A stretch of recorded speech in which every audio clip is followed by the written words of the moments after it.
El libro del profeta Oseas.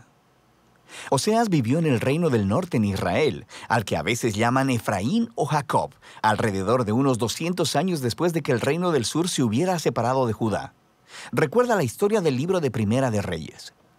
Oseas fue llamado a hablar a nombre de Dios durante el reinado de uno de los peores reyes de Israel, Jeroboam II. La nación estaba cayendo en el caos y en el año 722 el grande y terrible imperio asirio arrasó y destruyó a Israel. De nuevo, mira la historia de Segunda de Reyes. Y Oseas había visto venir todo esto.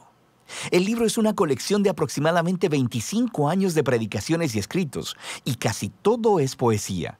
Y esta colección ha sido diseñada para contener 3 secciones principales. Profundicemos y verás cómo funciona. La sección inicial cuenta la historia del matrimonio destrozado de Oseas con una mujer llamada Gomer, quien comete adulterio. Ahora, no es completamente claro si Gomer se acostaba con otros hombres antes o solo después de que se casaron, pero ellos tuvieron 3 hijos y luego las cosas se desmoronaron. El punto importante es que Dios le dice a Oseas que a pesar de la infidelidad de Gomer, él debe ir a buscarla, pagar sus deudas a sus amantes y comprometerse en su amor y fidelidad hacia ella una vez más.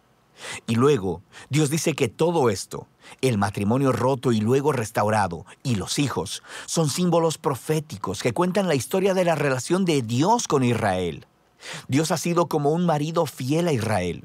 Él los rescató de la esclavitud, los llevó al monte Sinaí, donde entró en un pacto con ellos. Les pidió ser fieles únicamente a Él. Pero luego, Él llevó a Israel a la tierra prometida, y ellos tomaron toda la abundancia que Él les dio y la dedicaron a la adoración al dios cananeo Baal. Así que Dios tiene una razón legítima. Él podría terminar el pacto y divorciarse de Israel, y Él considera el hacerlo.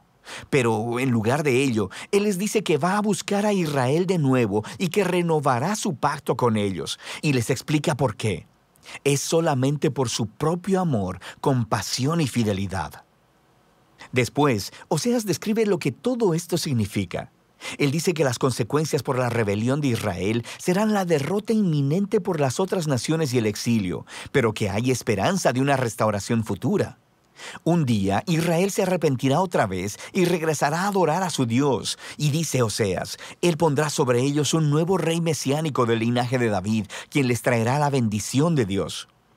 Y así, esta sección introductoria nos presenta todas las ideas principales del libro. Israel se ha rebelado y Dios traerá severas consecuencias, pero el amor del pacto de Dios y su misericordia son más poderosos que el pecado de Israel. Así que en las secciones restantes del libro, la poesía de Oseas desarrolla estos temas con mayor profundidad. Tenemos 2 colecciones de las acusaciones y advertencias para Israel, y luego cada una de estas concluye con un poema lleno de esperanza acerca de la misericordia de Dios y de la esperanza para el futuro. De manera que en los capítulos del 4 al 10, Oseas explora las causas y los efectos de la infidelidad de Israel. Él dice una y otra vez que a Israel le falta conocimiento o entendimiento de Dios. La palabra hebrea conocer, que es yadá, es más que solo una actividad intelectual. Describe conocimiento personal y relacional. Es la diferencia entre simplemente conocer algo acerca de alguien y conocer a ese alguien realmente. Y Dios quiere que Israel lo conozca así, en una relación. Quiere que experimenten su amor por ellos y que éste se convierta en la clase de conocimiento que transforme sus corazones y sus vidas para que lo amen como respuesta. Y esta es la razón por la que Oseas está exponiendo constantemente la hipocresía de la adoración de Israel. Él les muestra constantemente cómo están rompiendo los 10 mandamientos y cómo están permitiendo graves injusticias en sus comunidades. Y luego van a sus templos sagrados y ofrecen sacrificios a Dios como si todo estuviera bien, pero no está bien. Y no solo por su hipocresía, sino porque también están adorando a todos estos otros dioses. Muchas veces Él menciona sus altares a Baal en las ciudades de Betel y Gilgal. Y ellos no solamente han entregado su lealtad a otros dioses, también Oseas acusa repetidamente a Israel de confiar en sus alianzas políticas con Egipto y Asiria. En lugar de confiar en que Dios los protegerá, ellos quieren hacerse similares a esas otras naciones y confiar solamente en el poder militar. Y Dios dice que todo se les vendrá abajo, porque dentro de muy poco tiempo Asiria los traicionará y vendrá a desolar sus tierras. Y en esta otra sección de advertencia, Oseas da una lección de historia sobre el antiguo Israel para mostrar cómo esta familia ha sido infiel desde el principio.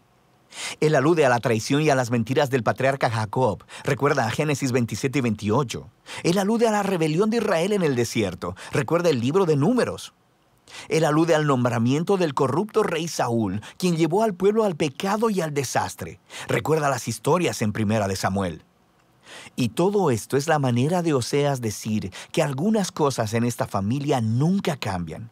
Así que, ¿qué esperanza tiene Oseas? Bueno, sabemos por el capítulo 3 que Dios hará algo para salvar y restaurar a su pueblo, y eso es lo que exploran estos dos capítulos finales. El capítulo 11 es hermoso. El poema muestra a Dios como un padre amoroso que crió a su hijo Israel y luego compartió todo con él. Pero el hijo creció y se rebeló contra el padre, aprovechándose de su generosidad. Entonces, en este poema, Dios está emocionalmente destrozado. En un momento está enojado y naturalmente dice que traerá severas consecuencias, pero al siguiente está quebrantado de corazón. Y luego, Él dice que es movido por su misericordia y compasión y que Él perdonará al hijo que ama. Él dice, ¿cómo te abandonaré, Efraín? Mi corazón se conmueve dentro de mí, se enciende toda mi compasión. Y así, aunque Dios permitió que Israel fuera conquistado por Asiria y enfrentara las consecuencias, esa no es la última palabra de Dios. Todavía hay esperanza, y de eso se trata el último capítulo. Oseas llama a Israel a arrepentirse y a volverse a su Dios, pero él sabe que no durará porque nunca lo ha hecho antes. Y Dios dice que un día Él sanará su apostasía y les amará generosamente. Dios continúa describiendo a este nuevo y restaurado Israel como un árbol frondoso que tendrá raíces profundas y amplias ramas, y le ofrecerá sombra y fruto a todas las naciones. Es una imagen de la promesa de Dios a Abraham, de cómo Israel se convertirá en una bendición a las naciones. Y Dios está diciendo, si todo esto va a suceder, se requerirá de un acto de la gracia y del poder sanador de Dios para reparar el profundo quebrantamiento y el egoísmo pecaminoso del corazón humano, para que el pueblo de Dios pueda recibir su amor y amarlo de vuelta. Eso es lo que Dios promete hacer.